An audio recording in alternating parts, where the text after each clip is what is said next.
The new generation has a different idea. They want to work together and get folks working together on things that they can agree on and stop fighting all the time over things they can't agree on. I talked about the biggest sin of the president was the decision he only cared about half the people in the country. There was another big sin. In order to win, they needed to divide us. They needed to set people against each other. It was always those people that were going to cause the trouble. It was immigrants. It was people who benefited from affirmative action. It was gay people. It was Hollywood people. It was Democrats. It was liberals. It was intellectuals. This is, and people with disabilities. We are one country. All those kinds of people and everybody else is part of one country. And the young people get that. The young people get that you can't make any progress if we have leadership that divides us.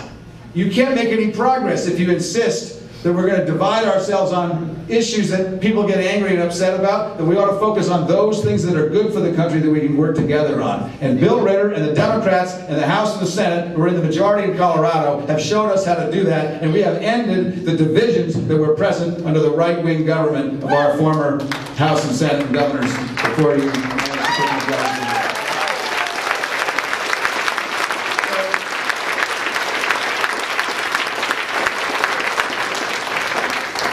Now, I don't want to talk to you too much longer because now the governor's here, we want to hear from the governor.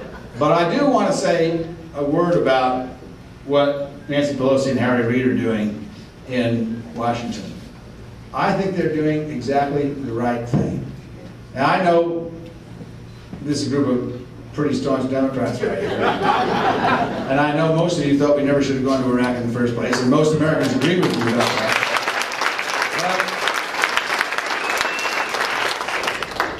What America signaled in November of 2006, they wanted a new direction for the country.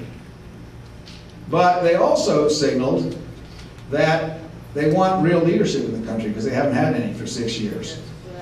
What they want is sober-minded, thoughtful folks to do the right thing, but not to move so fast that you start to make people nervous.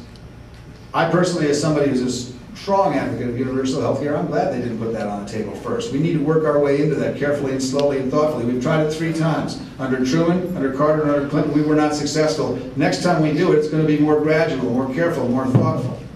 I'm glad they didn't put in legislation which would have lost to pull all the troops out of Iraq immediately. Because it wouldn't have lost. It would have been a political statement, and we wouldn't be any further ahead. But what did they do? They passed a resolution which the president ignored. The president is making the case that he is the one who's unreasonable, and that if you want mature leadership, you have to turn to the Democrats. I am glad they then passed a resolution which supported our troops, but said they had to come back by a certain time and put that in the bill. And the president vetoed it. The president has signaled to the American people that he does not care what the American people want. He doesn't care why they elected us. And we can signal back that in a mature, thoughtful way, with strong leadership, including all the American people, we will lead the American people to do what they asked us to do, and that is to leave Iraq, to balance the budget, to strengthen the environment, to stand up for working people by raising minimum wage, and to make it possible again for us to hope that our kids will have a better life than we will.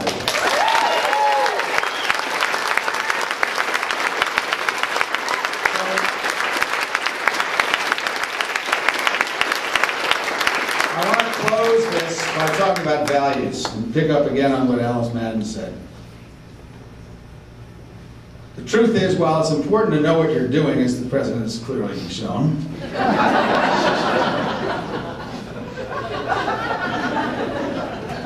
although Brownie did a heck of a job already.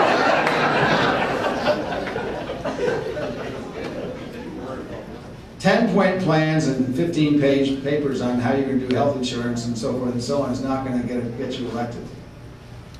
It's important to have that because it shows you do know what you're doing and you have a thoughtful plan. What gets you elected is your values. And I thought Alice Madden hit it right on the head. The reason you were so successful in this election, Governor and Andrew and Alice and all the senators and everybody, is because you spoke from your heart about Colorado values and American values. This is a great country. This is a great state. And the folks that have been talking about moral values for all these years turned out not to have many. And the fact of the matter is we have to live our values.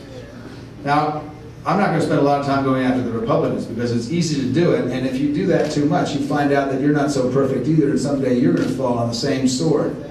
So I'm not here to talk about the Republicans' value problems. I am here to say that if you want to win elections, and if we want to win the President of the United States, we're going to do it not just by presenting 6-point plans.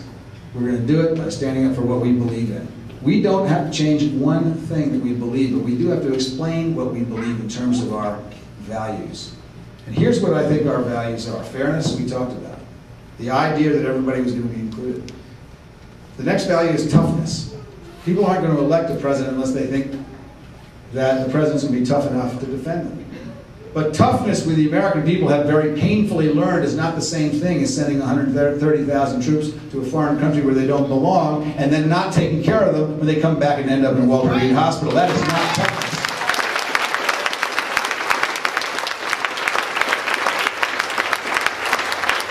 Toughness is willing to stand up and being counted, but it also incorporates the smartness and the wisdom to know when you need to fight and when you can use diplomacy and what the real story is. And toughness is the willingness to admit you're wrong when you are, and toughness is the willing to take advice from military people who know more than you do when you're about to commit our young men and women to the risk of dying in Iraq. They should have asked the military, and we are tough enough to admit that we will ask the military how to win before we ever send troops abroad. Amen.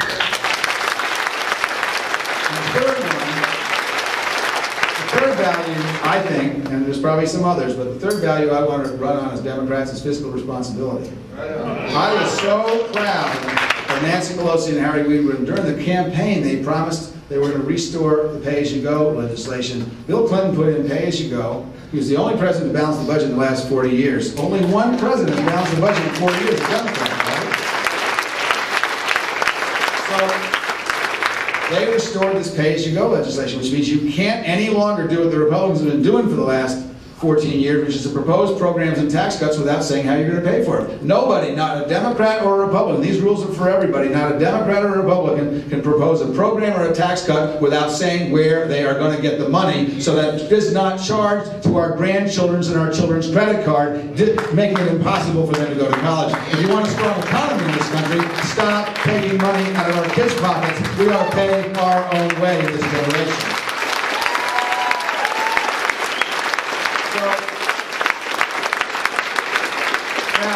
Look, I know the West is a little more conservative than some of the states back east where we get our big majorities. You tell me if this isn't Colorado values. Fiscal conservative, toughness to defend America, and fairness. If those aren't Colorado values, and if they're not American values, then we don't deserve to win. I think those are Colorado values, and we will work on those, and we will not only we will do our best to live those values ourselves as Democrats, but we will ask with a clean conscience for everybody in America to begin living our values. Because when we live the values that we preach to others, then we prosper and our country grows. But when we preach values that we can't keep ourselves, our country is hurt. It is time for a real change in this country to elect human beings, not who are perfect, but will do the very best they can to live their personal and inner values every single day and set an example for the young people and the voters of this country. America will regain its moral leadership in the world again, and it's going to happen after January 20th, 2009. Thanks very much.